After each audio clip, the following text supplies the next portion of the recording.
Good morning, everybody.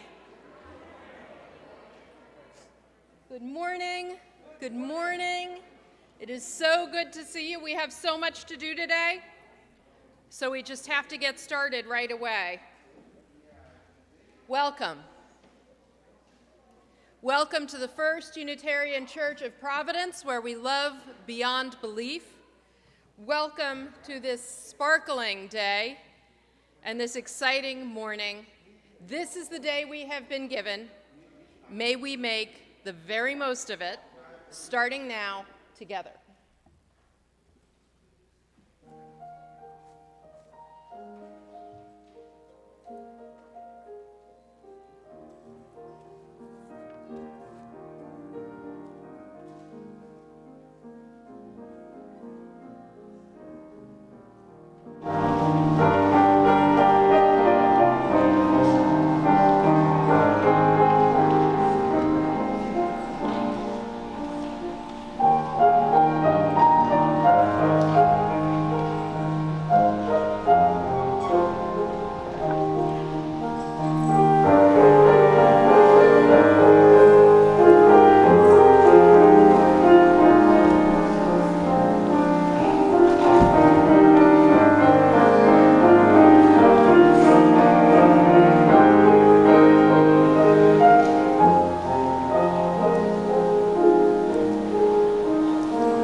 Can we join in the words for our chalice lighting?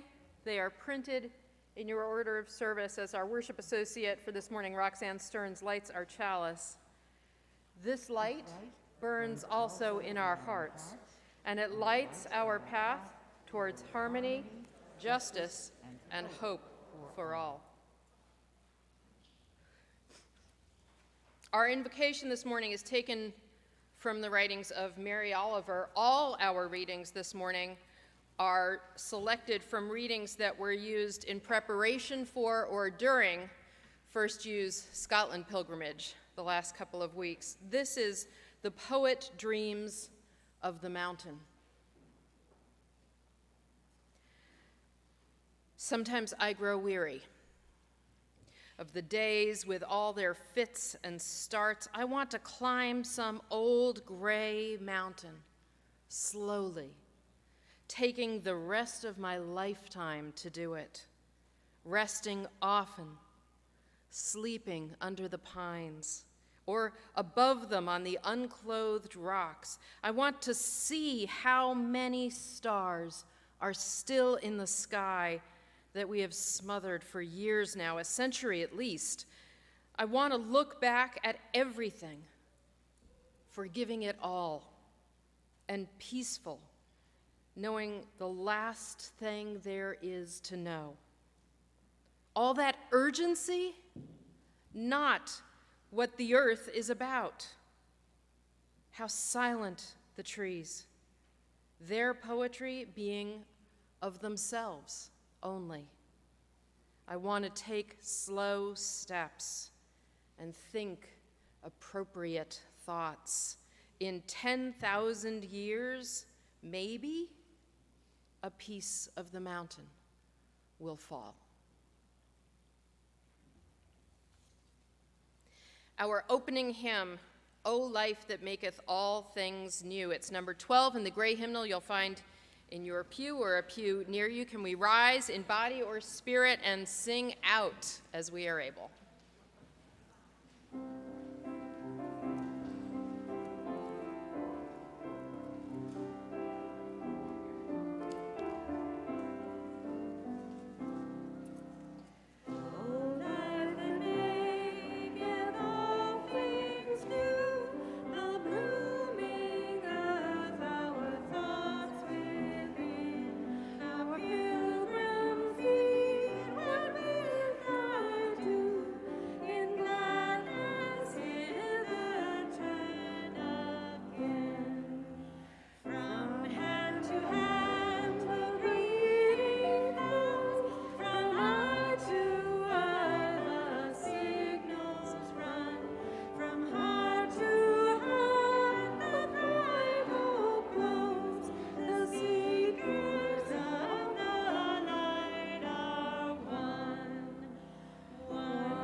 And this is our time for greeting. So can we take a moment now to stand back up in our pews and look around at the people seated right next to us, or maybe in the furthest corner, wave and say hi to each other, blow kisses to somebody you love. Make sure you get somebody far away from you. Make sure you wave to someone who maybe isn't waving yet. Because it is so good to be together, such a gift that we're finally back in our sacred space together. And now let's take a moment also to wave to the people we know are joining us at home on the YouTube channel. Michael, which camera is ours? The furthest one on the right. He's waving the program. Hi, everybody at home. Hello. It is really good to be with you, even virtually, and to be sharing this morning with you. And now, as I'm going to come downstairs for our child dedication, we're going to invite our family forward for the first, you guys, the first baby dedication we've done in over 2 years. How great is this?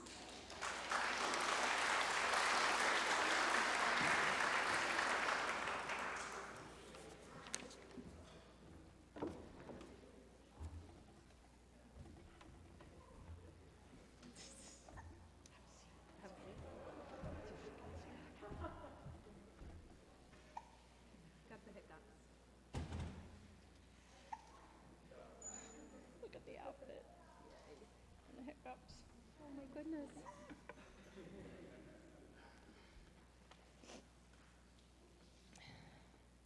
Yeah, I think this is the first hiccuping one, which is incredibly disarming. I am so excited to welcome the Balin family here this morning. From the beginning of time, parents have brought their children to houses of worship for dedication. In the presence of a community of family and friends, children have been given their names, parents have declared their responsibilities for the spiritual nurture of these young people. So parents, Paige Balin and Andrew, the dad who can't be here today, some of us are here as your friends and family. Some of us are here as members and friends of this church community. All of us rejoice with you in the gift of your child entrusted to your loving care. And we are glad that, moved by a sense of the blessings and responsibilities of parenthood, you have brought your child to this congregation to seek for him the freedom of a liberal faith. We celebrate your desire to nourish in him the love of truth and a vision of peace, justice, and community across the world.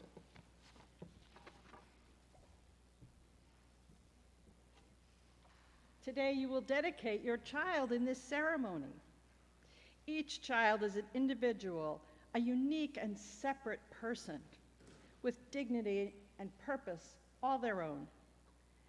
Your child is cherished and raised by you, but belongs to himself. By presenting Huck, Stanley, Bailon to this congregation, you honor our Unitarian Universalist commitment to a shared responsibility for the care and development of children. We are covenanted to work together in support of our 7 principles and to create a world of peace, truth, and justice in which every child is free to pursue their own dreams. In this ceremony, we use a flower, a rose without thorns, and water, time-honored symbols of our faith tradition. They remind us of the beauty and wonder and freshness of life. And we dedicate ourselves to the task of nourishing the beauty and freshness and wonder of this child, and indeed of all children.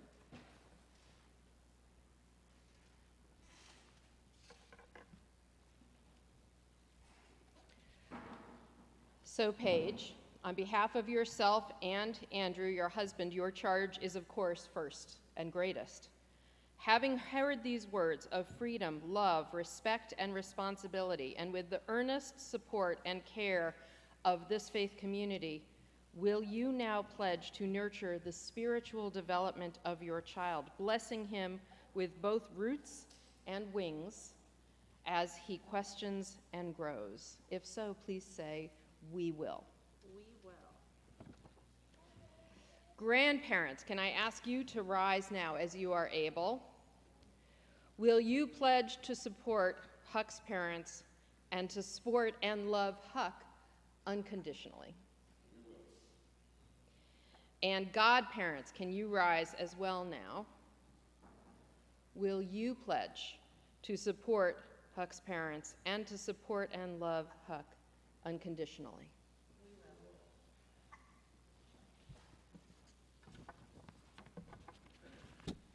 Members and friends, youth, adults, children of this congregation, the First Unitarian Church of Providence, at this moment and for years to come, this child before you will be part of our community of faith, commitment, and love. Will you make a place for him and pledge to his parents your wholehearted assistance in providing a supportive and sacred space in which this child and this family can learn and grow? If so, please signify by a loud, rousing "We will." We will! Woo! Huck, on behalf of this community, I dedicate you to living your life with honor and courage. May you be blessed and supported by the spirit of life and love now and always.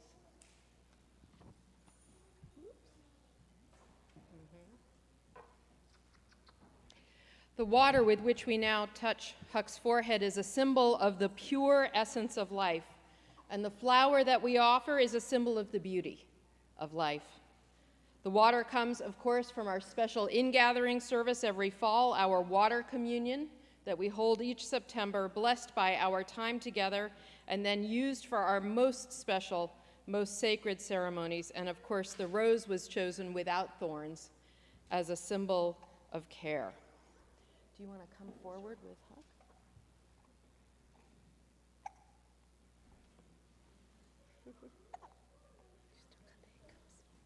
Hey, Huck.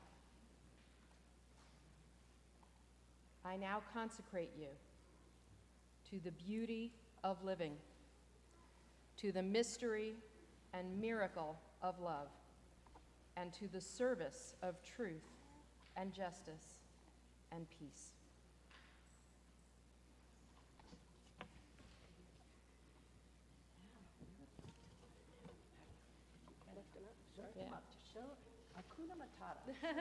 You ready? Okay.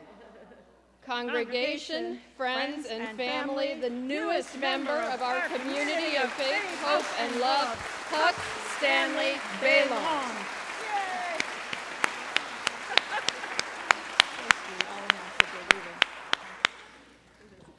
And now, my beloved teachers and young people, Christy will lead us in a leaving song to go back to your small groups for your last session this year.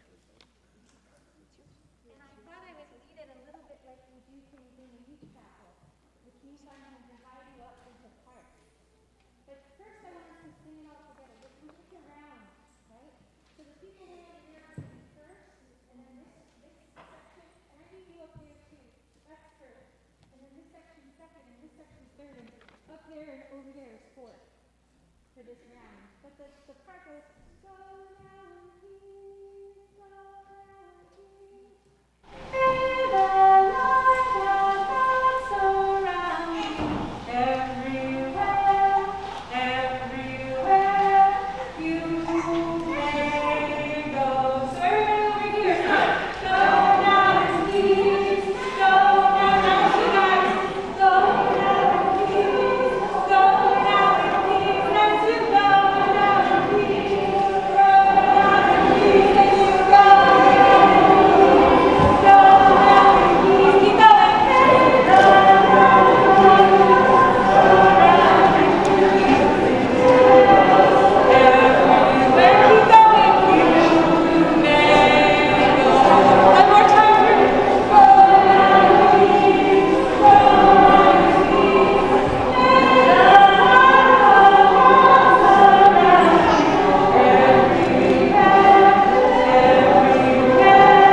I call our church's deacons, beloved leaders who watch over the well-being of our congregation, to stand where they are seated as a cloud of witnesses to the joining of our newest members.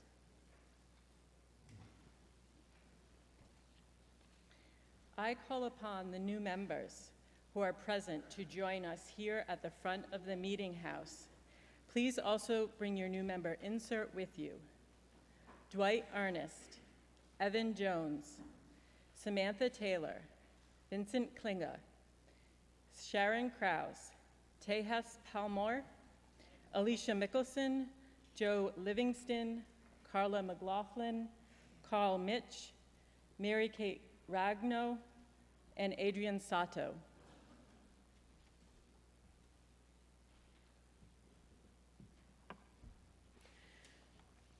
The life's blood of any congregation lies in its new members.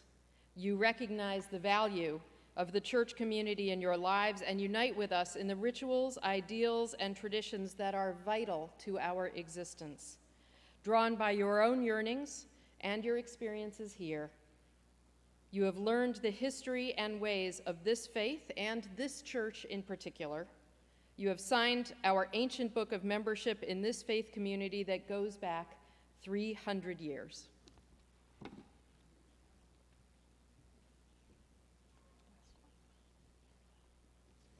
Therefore, we welcome you into membership in the First Unitarian Church of Providence.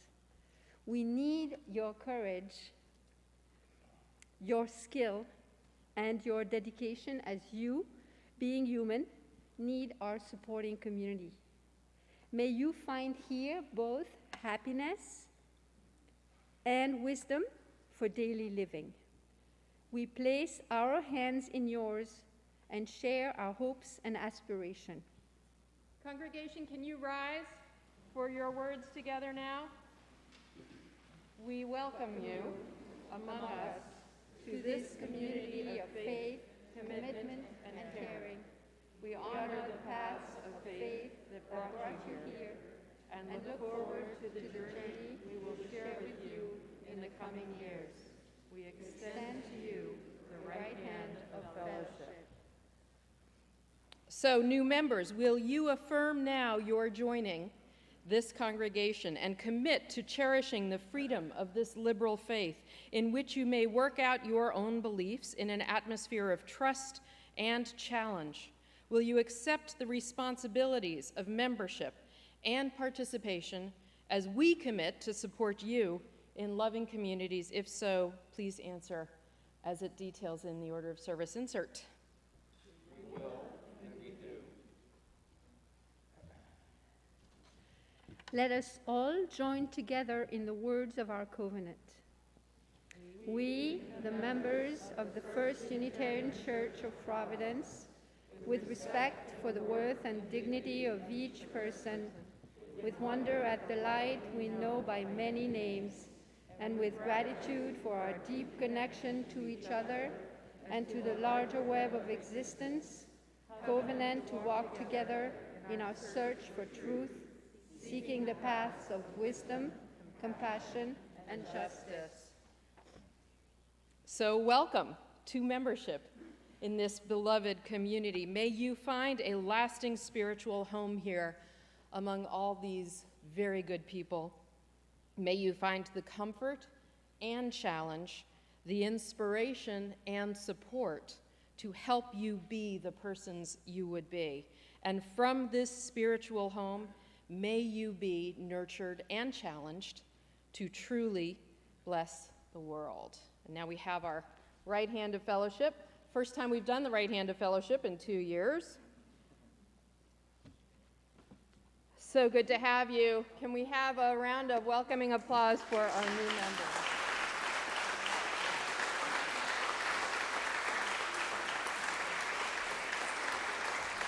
So good. Thank you. So glad you're here.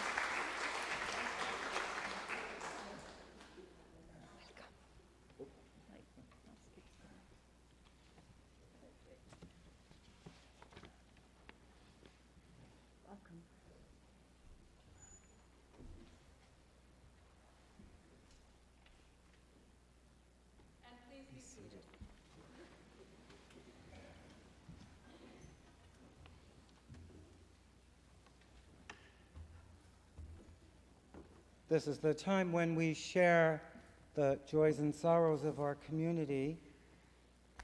Thankfully, there is one, and it is a candle for healing for Merritt Meyer, who is in Rhode Island Hospital recovering from a stroke.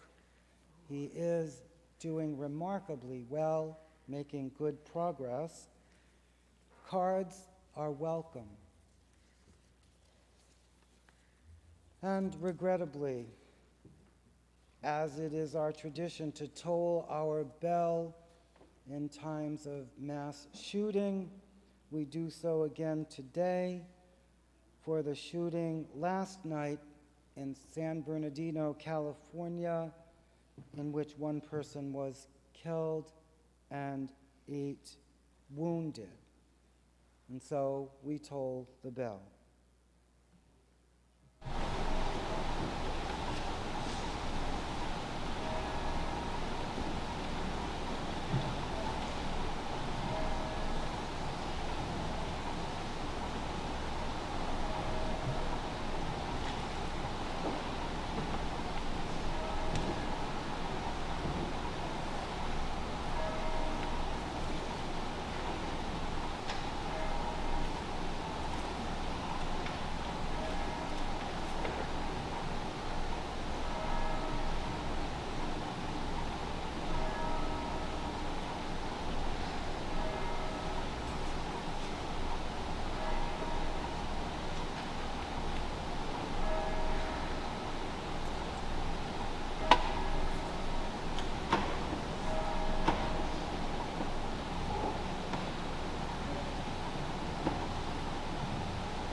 the time for meditation and prayer, I want to remind you that at the end of the meditation, we will share some silence together, and it is also a time to honor those you may have lost this past year.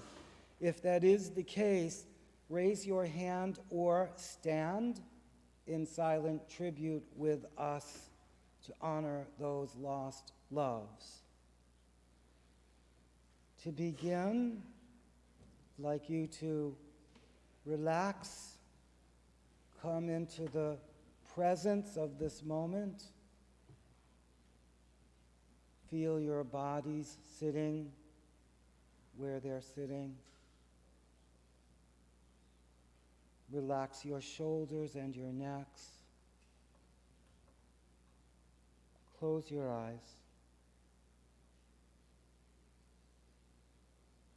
Please take a deep breath with me.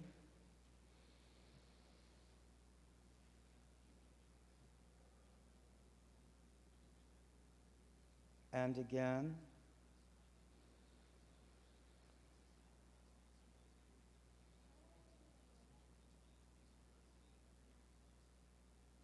One more.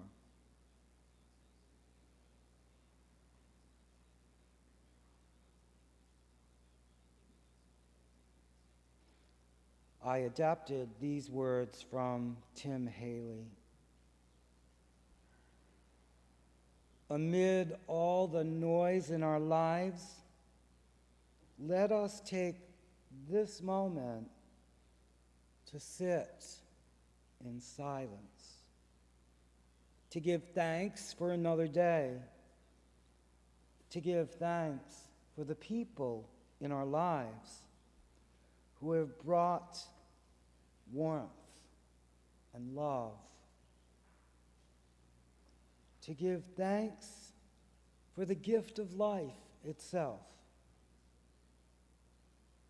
We are all pilgrims on the trek, here but for a brief moment in time. Let us open ourselves together now to the process of becoming more whole, of living more fully,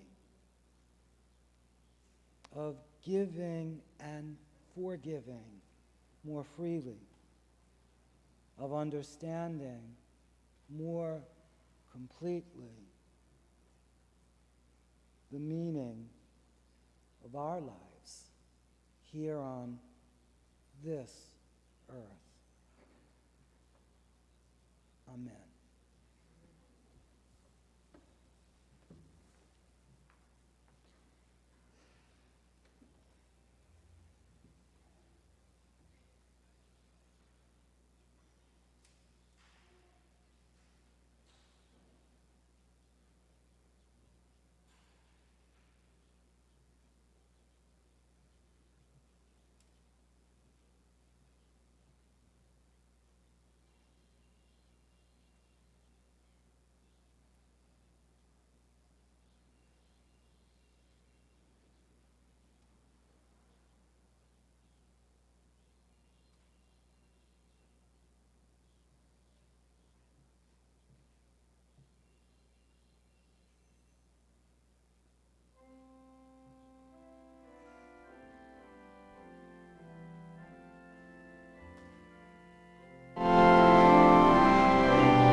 Today's reading comes to us from the contemporary Anglo-Irish poet David Whyte, from his collection entitled House of Belonging. The Journey. Above the mountains, the geese turn into the light again, painting their black silhouettes on an open sky. Sometimes everything has to be inscribed across the heavens so you can find the one line already written inside you. Sometimes it takes a great sky to find that first bright and indescribable wedge of freedom in your own heart. Sometimes with the bones of the black sticks left when the fire has gone out, someone has written something new in the ashes of your life. You are not leaving. Even as the light fades quickly now, you are arriving.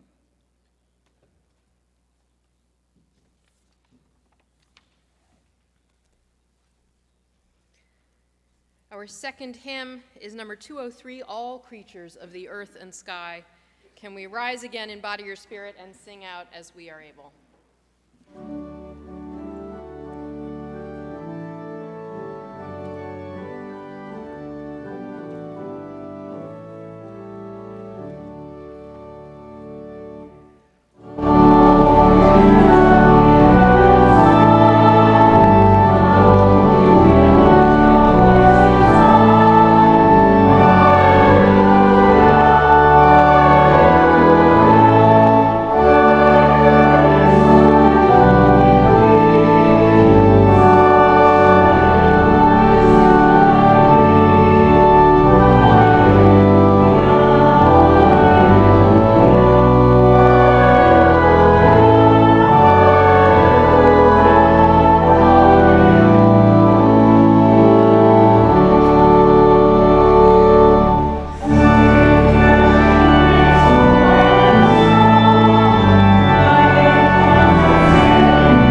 the sermon is Peculiar Travel Suggestions, Reflections on a Pilgrimage. Exactly this time last week, I was walking down a hill with a small subgroup of our first U pilgrims. We were finishing a day of about 10.5 miles.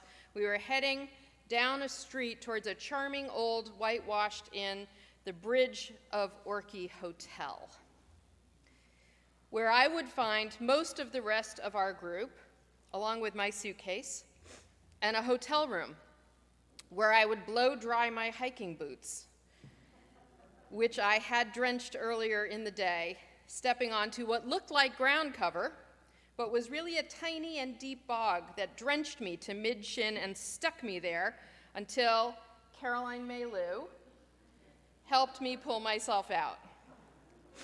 In that room, I would also change my socks for the 3rd time that day,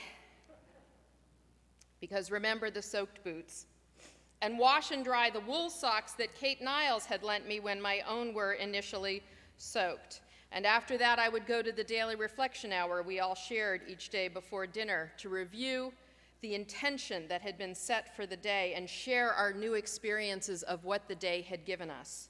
And then I would go have a particularly delicious dinner that night in a particularly beautiful dining room, followed by a delicious whiskey at the hotel bar, with conversation with whoever from our group came to hang out until we started to fade, usually around 9, and head to our rooms in order to finish repacking and readying ourselves for breakfast and then heading out the next morning on the next leg of our journey.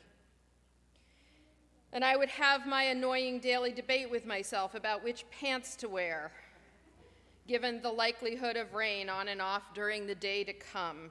The bulky waterproof pants, the mid-weight but merely water-resistant pants, or the lightweight comfy hiking pants that did dry very quickly. Amidst all the priorities for that day, for that particular day, I would forget to return the extra socks that Andrea Mernon had lent me also after my drama in the bog, and I would forget those lent socks until this past Thursday, the very last day of our pilgrimage, when I would find them while repacking my suitcase to return home and then give them to her at the last minute as we went together to the train station for the train back to Glasgow, on which we would see from the comfort of our railway seats some of the path we had all trod together. The very same path from which we had watched trains pass us by many days before. In a very few hours on that train, we would travel the same distance we had taken 10 days to walk together. In his book, Still Life with Woodpecker, the American novelist Tom Robbins has a line that I have remembered ever since I read it, which was back around 1989. Peculiar travel suggestions are dancing lessons from God. Peculiar travel suggestions are dancing lessons from God. That sentence has meant so many different things to me at different times in my life, but right now it is all about the first U pilgrimage that 18 of us just completed. Sometimes life does invite or challenge us to dance. And sometimes the dancing is a celebration. And sometimes it is moving together in a shared rhythm and organized choreography. And sometimes it is moving to your own personal beat. And sometimes it is slow. And sometimes it is fast. But dancing is different from running or walking. And the creativity and expression that is always at dance's heart is part of why I think that life does often feel like a dance, when it's really meaningful, like it's a lesson in dance that is tied to a sacred source. The steps of the dance are the steps on a journey that will take us somewhere and leave us fulfilled, maybe even somewhat changed. And that, in fact, is exactly how a pilgrimage works. This pilgrimage was about 1.5 years in the making. My dear friend and colleague, the Reverend Rob Hardy's, who had a lot of experience leading pilgrimages for Unitarian Universalist congregations from his own past church at All Souls in Washington, D.C., called me with the suggestion of a pilgrimage to Scotland, or Caledonia, as the Romans first named it so long ago, and I jumped on it. It seemed like the perfect way to explore and share this place that, for me, has so long been continually renewing and inspiring. So we announced the opportunity to members and friends of this church a little over a year ago, and a bunch of you jumped on it.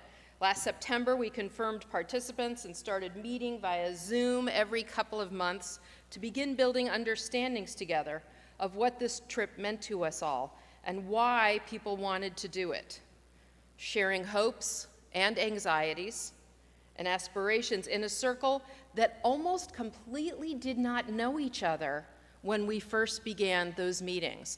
I did not even recognize everybody on the screen at our first Zoom meeting. In the end, the pilgrims were Reverend Rob and myself, Karen Lee, Zach Metger, Edie Warren, Edie's cousin Carolina Latronica, Caroline Maylou and her mother, Carol Maylou, Sorrel Devine, Andrea Mernon, Chris and Diane Baxter, Kate and Jonathan Niles, Chris Campanile and Peg Boyle, and a Unitarian Universalist seminarian, Danielle Garrett, and her spouse, Mari Hernandez. We all met in person only once, and it was about 3 weeks ago, 1 week before we set off on our journey. It seemed astonishing then that only a week later we would be in Scotland embarking on this journey of challenge and seeking and sharing together, and yet that's exactly what we did. We walked the West Highland Way in Scotland, which runs north from the small, pretty town of Milngavie, and that's spelled M-I-L-N-G-A-V-I-E.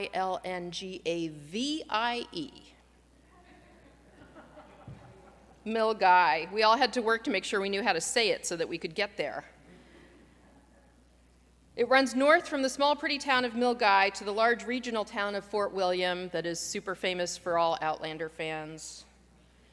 Or it runs south in reverse order, depending on which way you wanted to walk it.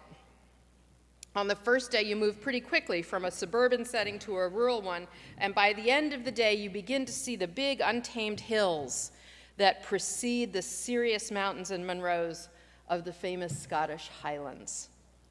The shortest day of our pilgrimage was about 7 miles, and the longest was maybe as much as 16 to 17 miles. The tracking systems that people on the trip used got slightly different results. I just want to point out, none of that includes elevation gained, which some days was intense and often also redundant. It would have been easier if each ascent just kept us up there wherever we had attained, but more often the topography constantly reinforced that old maxim about what goes up must come down, in a combination that really defines, at least for me, the West Highland Way. What goes up must come down, and then go up again, and then come down again before going up again, many, many, many times before you will ever get to your hotel. Each day brought its own astonishing vistas and beauty, along with daily and sometimes hourly changes in the weather and terrain, and walking partners or parties. What didn't change was the outline of each day, which began with a half an hour of silent, attentive walking and consideration of the day's intention, which was meant to shape our awareness and reflection on the journey. And that first day, walking over 12 miles from Milngavie to Drimmen, we tried to cultivate mindful attention. This was our theme for that day, mindful attention to both the natural world around us and the interior landscape of our own spirits. We got a pilgrim page every day, and on that day's page it says, "We are here. Let's slow down, breathe, pay attention, notice." We were surrounded by beauty, endless meadows filled with bluebells and merry brooks that ran along the path at times, and vistas that opened up further and further the more we walked. From Drimmen to Balmaha, we focused on gratitude and blessing, being aware of gratitude for the pilgrimage, for the time apart, for the beauty and bounty of the earth, which we just sung about, for our loved ones, for our lives. Later on, in fact, on that day that I started this sermon telling you about, walking from Tyndrum to the bridge of Orkney, our theme was getting lost and finding our way. It's kind of a wo-ya-ya approach for those of us who remember the song wo-ya-ya. You know how that goes? We are going, heaven knows where we are going, but we know we will, and we'll get there. Heaven knows how we will get there, but we know we will. Wo-ya-ya, oh, wo-ya-ya. Our day's intention reminded us that on the pilgrimage we were always looking for signs and markers, right, in life that point our way forward on our journey. It invited us instead to consider how sometimes we lose in order to find our way in life.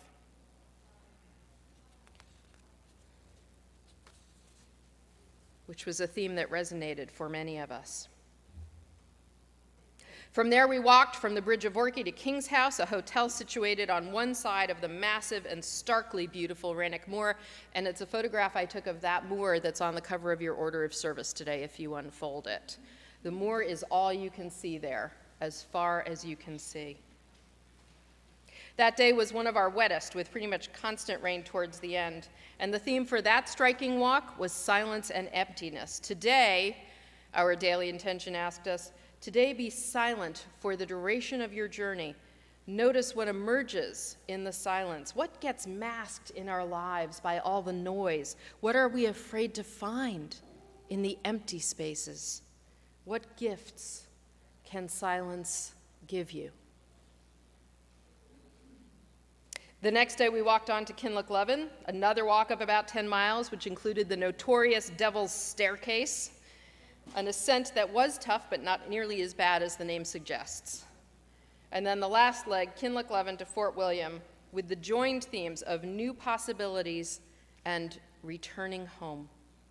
And a few of us missed that final leg, which worked out to be way longer than even the almost 15 miles expected, but we had all walked most of the West Highland Way, which was far further than almost any of us had ever walked before. Crossing the earth at the pace of our feet. Passing our days in an utterly different experience of movement and environment and self and world.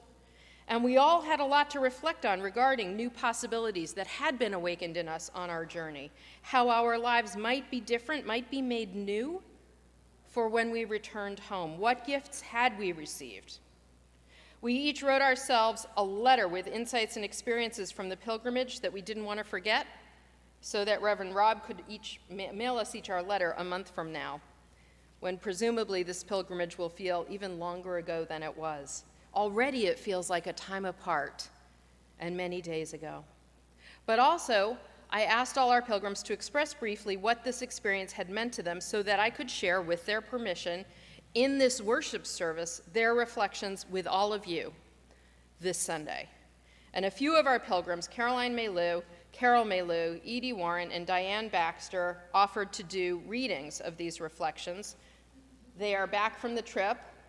Okay, can I just ask the pilgrims here in the room to stand so that you can all be seen and recognized? Karen Lee and Andrea Murnan. Am I missing anybody else? That's it. Okay. Who are all back from the trip. Some are still on the trip, on their own part 2 of the trip. The folks in front of us now are here this morning to help share their own and their fellow pilgrims' reflections, beginning with Edie Warren. I'm a Scottish pilgrim. My name is Edie Warren. I'm on the Prue Com. The Scotland pilgrims started out as a group of quirky individuals. Oh, they want you to speak louder into the mic. Better? Good. The Scotland pilgrims started out as a group of quirky individuals. Our quirky group ended as a community of love, a family, and we bring our joy and love to you. I look forward to seeing my new dear pilgrims at First U, and today is no exception. The Scots know we are all in this together. That's important. We are all in this together. That is who we are. Scotland is an extraordinarily beautiful country, and my takeaway is of an ever-present kindness. I will bring that home. I wrote this then, and I bring it now. From Zach Metker, she writes, I've experienced a sense of deep connectedness to and appreciation for my own body and what it can do when I ask it. The elements, earth, sky, water, wind, rain, sun, and other beings, winged, hooved, and human. From Chris Campanile, it was a deeply earth-connecting and relationship-building pilgrimage, a milestone experience. Parentheses, milestones in my life and milestone markers along the West Highland Way. From Kate Niles, so my thoughts are that the pilgrimage helped me to trust a more public expression of my spirituality. For me, I have often held those cards very close to my chest because my spirit was so invaded as a child, and because I detest evangelical religion and its proselytizing. I am terrified of cults and what groupthink can do to a spiritual community. But I began to feel safer to be a part of something beyond what I had experienced at First U. This is new for me, but our interconnectedness and reliance on each other and our genuine liking of us all really helped.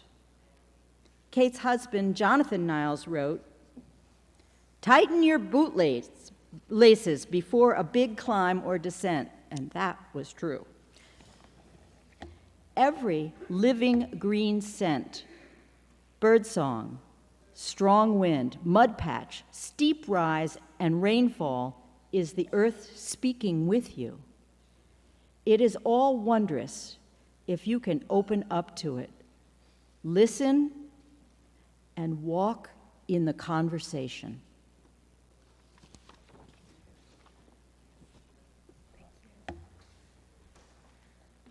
My name is Caroline Mayu, and this is my reflection. When I told people about this trip, they marveled at how difficult it might be. My truth is that life has not felt so simple, pure, or easy for a very long time. My sole responsibility and expectation while on pilgrimage was to put one foot in front of the other and marvel at the natural world. On pilgrimage, I did not need to worry about pandemic, the stress of raising teenagers and mounting bills, emails, and dishes, while also attempting to have a social life and maybe even a romantic life. As I reflect on my pilgrimage experience, I believe the time served as a purposeful checkpoint on the larger pilgrimage of raising a family and evolving as a human.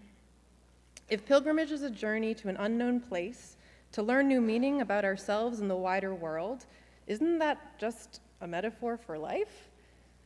Of course, I don't think it's really that simple, but from 2 weeks of constant moving, I take away a need to stop more purposefully, more often, and to look around and seek out awe and wonder in my immediate surroundings. From Karen Lee, the last thing I did before leaving on my pilgrimage was to clean and refresh my altar at home. The packing was done, all of the practical preparations had been made, and I wanted to mark the occasion with a short and sacred ceremony. As I cleaned the altar, I found a prayer I had written and hidden there, December 31st, 2018, when I was just beginning my physical recovery for a number of years of neurological illness that had kept me indoors and out of life. And this is that prayer. Dear beloved, allow me to become empty of self so that I may be full of you. Let me release the darkness and empty myself of it so that I may be filled with your light. Let me be a vessel filled with you. Let me be a flame of your light. Guide me, O beloved. Give me good companions for this journey. Let me find joy. Let me be filled with awe. Let me be filled with you, that I may serve you. Karen. I feel that my prayer has been answered, especially in this pilgrimage. As I walked the lands of Scotland, I was filled with awe. As I met the people along the trail and in the towns, I was filled with joy. I found great companionship as I spent the days walking, in the evenings talking and dining with my fellow pilgrims.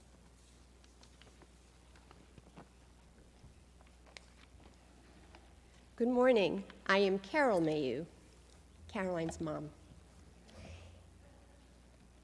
My reflection begins by saying a pilgrimage is a privilege, an opportunity to leave the hustle and bustle of routine and just be, a time to search one's soul and rethink one's goals.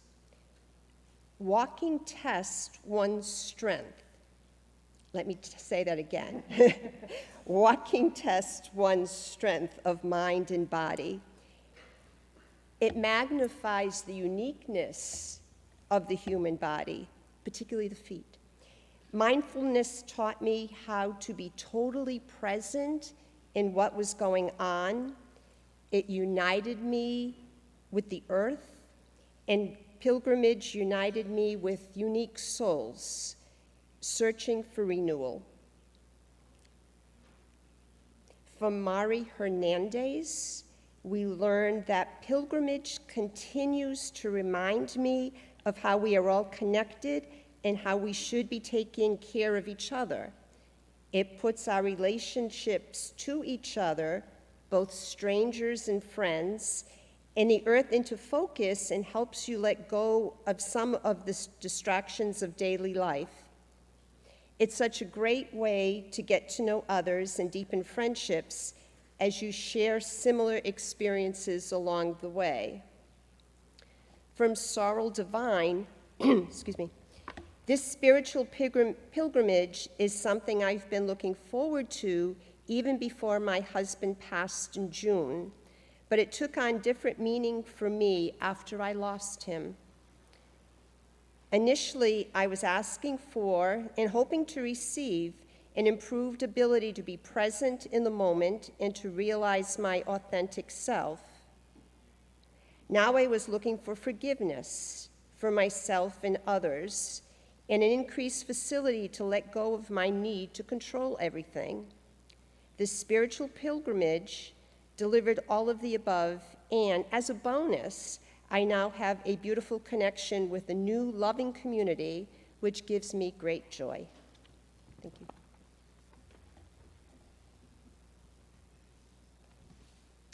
I'm Diane Baxter. What a trip. What a trip. How to convey how wonderful it was. Yes, we were promised beautiful scenery, and it was delivered. We worked on ourselves. We had thoughts of questions and letting go. Sometimes during our moments of silence, during our walking, I was overcome with emotions, euphoria, gratitude, forgiveness. But the most wonderful part, and it's actually a lasting gift, was the way our group came together. In the end, it was sad to say goodbye to our fellow pilgrims and know that we would not see them every day, but it's wonderful. We can see many in our group, and I'm sure we will. I feel such affection for each one in our group. We laughed together, we sang, we drank together, we supported each other. We shared some very emotional and deep thoughts, realizations, because we felt safe with each other. We all came together, and it wasn't just because we had achieved something difficult. It was through design of the pilgrimage by our leaders, Rob and Liz, and I want to thank them very much. This is from Chris Baxter. Walking in silence across Rannoch Moor was an incredibly moving experience. Silent reflection seemed to amplify the stark beauty of the moor. and that day was a highlight of the trip for me. I expected the hiking to be wonderful. I did not expect our group to become as close as we did. We looked out for each other on the trail and opened up about very personal things during our evening sharing circle. I feel incredibly close to everyone and hope that we will continue to get together back at First U. My overriding feeling of the trip is one of gratitude. Gratitude for Rob and Liz, my fellow travelers, Scotland, the weather. I can't wait for our next pilgrimage. This is from Daniel Garrett. One of my favorite things about pilgrimage is the way it invites us into humility and radical hospitality. Early pilgrims carried very little with them and relied on kindness and care of strangers. The scallop shells communal pilgrims wore marked them as pilgrims, deserving of protection and hospitality. Even with our fancy REI gear, we aren't so different. That felt particularly true for me on this trip as a non-congregant. I felt that hospitality from the people of Scotland, but also of the group. I often think we should all walk around with scallop shells on all the time. We're pilgrims our whole lives, and we should treat each other as such. Your congregation knows how to do that, and it's really beautiful, and I'm incredibly grateful. And here's a quote from David White. Remember, you were given that name every day along the way. Remember, you were greeted as such and treated as such, and you needed no other name. Other people seemed to know you even before you gave up being a shadow on the road and came into the light. Even before you sat down, broke bread, and drank wine, wiped the wind tears from your eyes. Pilgrim, they called you. Pilgrim, they called you again and again. Pilgrim. With much love and gratitude from Danielle. And lastly, this is from Peg Boyle.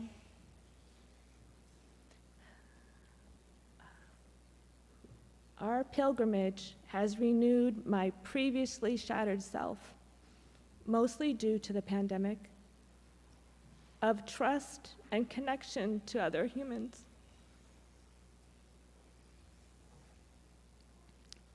I felt an intimacy with other pilgrims as a result of shared experience, unlike any I've had in a long time. Hope, I'd call it.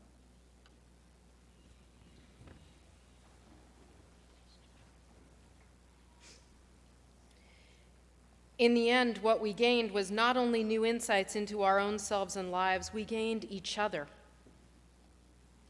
We gained each other and insights into each other in new ways. We have scouted together for places to pee. I am just saying it like it was. We have stood watch over each other's privacy moments. We have lent each other socks and medicine and Band-Aids. We have followed in each other's footsteps. We have inspected each other's wounds. We have shared awe and extreme beauty. We have seen each other cry or struggle to speak about a deep thing. We have toasted each other, told terrible jokes, insulted each other's food, threatened each other with karaoke, encouraged each other, applauded each other, learned each other, loved each other. We became a beloved community rooted in this beloved community with a renewed sense of our own humanity and with a new sense of pervasive humaneness that imbues Scottish culture and people, and with a renewed awareness of the world that is still there for all of us and the world beyond us. We came home with a renewed faith in humankind and in each other. These were the gifts of pilgrimage and of the West Highland Way and of Scotland and its people and places. These were also the gifts of trust, of faith, of Unitarian Universalism, and of the First Unitarian Church of Providence. Life is a journey, and we are all pilgrims. And the blessing of beloved community is the strength and joy, the inspiration and comfort that comes with making our journey together. One journey has now ended. Many continue. Others will begin soon or late. We cannot know all that lies before us, but we have the strength and joy, the inspiration and comfort of this church and of each other to hold us and lift us. And what a gift! What a gift to be reminded of the blessings that life itself and church itself offer us all. Peculiar travel suggestions. What blessing. Woe ya ya, and amen.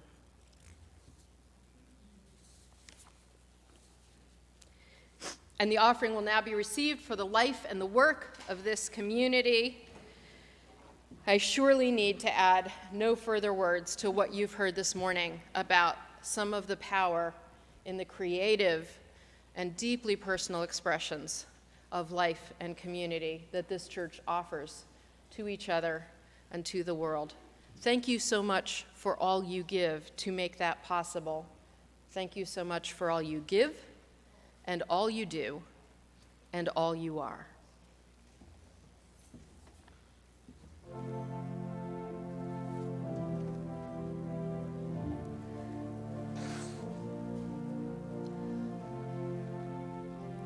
I don't know if you can see the changes that have come over me. These last few days I've been afraid that I might drift away. I've been telling old stories, singing songs that make me think about where I come from. That's the reason why I seem so far away today.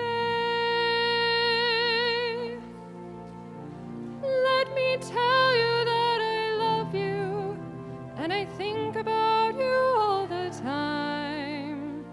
Caledonia, you're calling me, now I'm going home. But if I should become a stranger, know that it would make me more than sad. Caledonia's been everything I've ever had.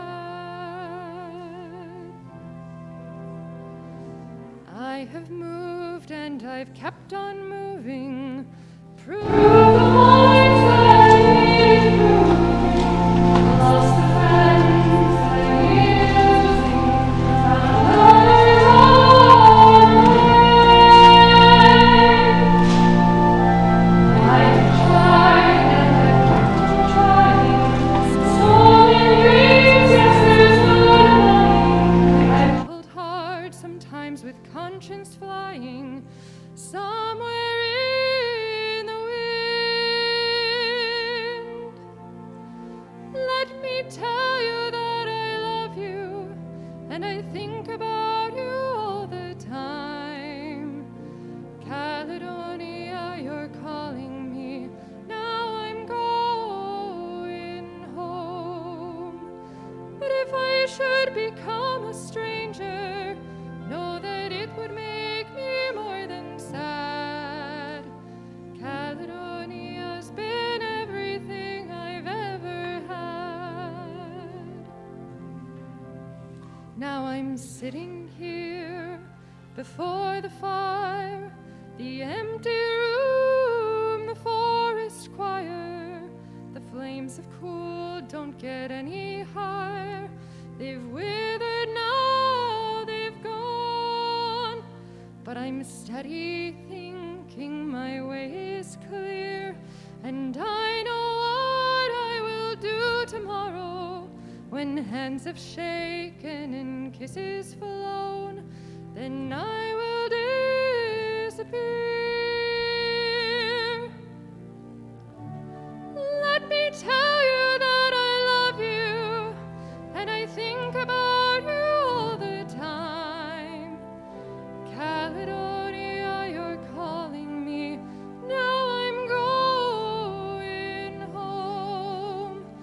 But if I should become a stranger, know that it would make me more than sad. Caledonia's been everything I've ever had.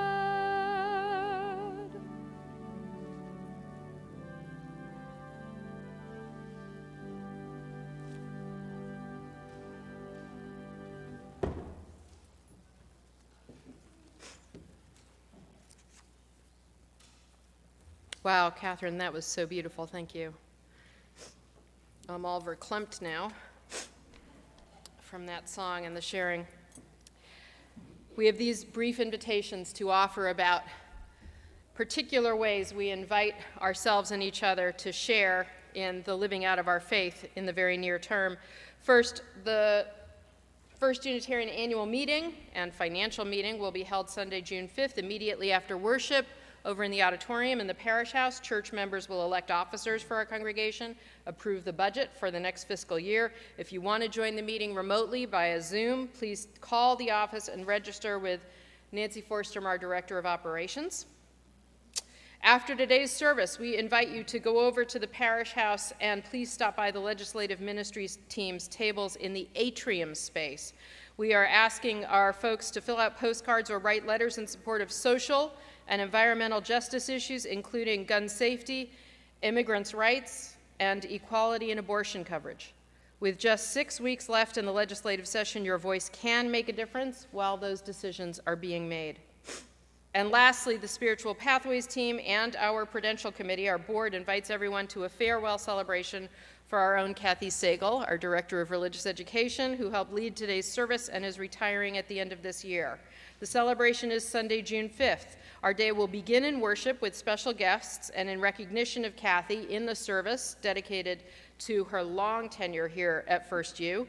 Right after the annual meeting, around 10 to 3, there will be a time of fellowship, refreshments, and some very special surprises. So plan to spend some time with our church family that day as we give thanks for Kathy's decades of service to this congregation and its children and youth. For more information and to register, you can follow the link from Friday's First U Times email blast. Our closing hymn is number 298 in the gray hymnal, Wake Now My Senses. We've run a little long, so I think we'll probably not do every verse. I think we will, I think we're just going to do the first 3 verses, Jeff, if that works. And rise and sing out as we can in body or in spirit.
Please be seated. Our benediction is for a new beginning by John O'Donoghue, the last of the readings that have all been taken from the pilgrimage resources this year. In out-of-the-way places of the heart where your thoughts never think to wander, this beginning has been quietly forming, waiting until you were ready to emerge. For a long time, it has watched your desire, feeling an emptiness growing inside you, noticing how you have willed yourself on, still unable to leave what you had outgrown. It watched you play with the seduction of safety, and when the gray promises that sameness whispered, heard the waves of turmoil rise and relent, wondered, would you always live like this? Then the delight, when your courage kindled and you stepped out onto new ground, your eyes young again with energy and dream, a path of plenitude opening before you. Though your destination is not yet clear, you can trust the promise of this opening. Unfurl yourself into the grace of beginning that is at one with your life's desire. Awaken your spirit to adventure. Hold nothing back. Learn to find ease in risk. Soon you will be home in a new rhythm. For your soul senses the world that awaits you. Can we join in the words for extinguishing our chalice? Again, they are printed in the order of service. We carry the flame of peace and love and hope until we meet again.